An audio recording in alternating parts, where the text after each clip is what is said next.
கண்ணில் இருக்கும் நான் 2 மகள் குழந்தை திரும்பி எனக்கு யாரும்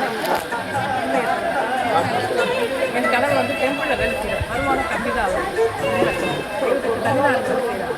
ஆனால் எனக்கு வந்து என் மகளும் எனக்கு நீங்களாம் எனக்கு தெரியும். கண்ணு செக் பண்ணி கரெக்டாக இருக்கா உங்களுக்கு படிச்சு பாருங்க என்ன அது படிங்க. பரவாயில்ல படிங்க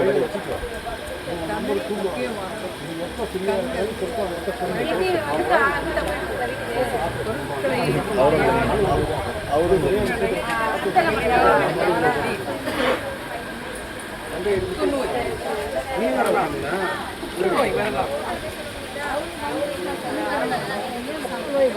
உடற்கண் டாக்டர் பாருங்கள். பிள்ளைகளுக்கு கண்பார்வை பேர் தெரியுமா? நல்லா தெரியுதுங்களா? இப்போ நல்லா தெரியும். முதல்ல எப்படி இருந்தீங்க பார்வை? கொஞ்சம் மங்களம். நீங்கள் எங்கே தங்கியிருக்கீங்க? வேலை கேட்டுருங்க. சொல்கிறேன் சார். உண்மையை தான் கேட்குறேன் நாங்கள். பசங்கள்லாம் இருக்கு, புரிதல் இருக்கு. நான் கோயம்பேடு தங்கியிருக்கேன். எனக்கு வீடு வாசலாம் இழந்துட்டேன்.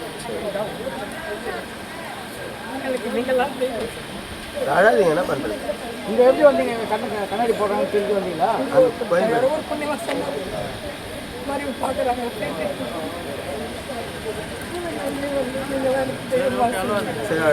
நன்றி. நான் இன்னைக்குமே நடக்கும் நல்லா தெரியும். பிள்ளைகள் இருக்காங்க, ஒரு வார்த்தை பிள்ளைகள் என்ன கை வாங்க, ஆஃபீஸ் வாங்க, மேலே சார் இருப்பாங்க, சேர்த்துடுவாங்க. ஆசிரமம் இருக்குது,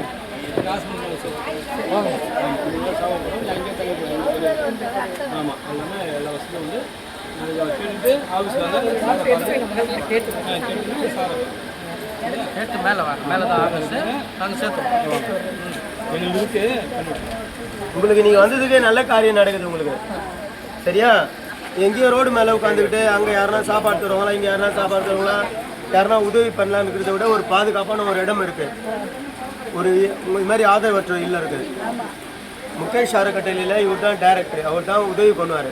அவர் உங்களை கூட்டு போய் சேர்ப்பார். மேலே தான் ஆஃபீஸ் அவருக்கு. அவர் உங்களை கூட்டு போய் சேர்ப்பார். இங்கே அவர் வந்து பாருங்க. அப்புறமா சேர்க்கணும்னு நினச்சின்னா அங்கே பாதுகாப்பாக இருக்கலாம், சாப்பிட்லாம், படுக்கிறதுக்கு இடம் இருக்கும், நிம்மதியாக தூங்கலாம். அவங்க ஒரு குடும்பம் மாதிரி நடத்துவாங்க உங்களை. சரியா? போயிட்டோம். எல்லாருக்குமே நன்றி.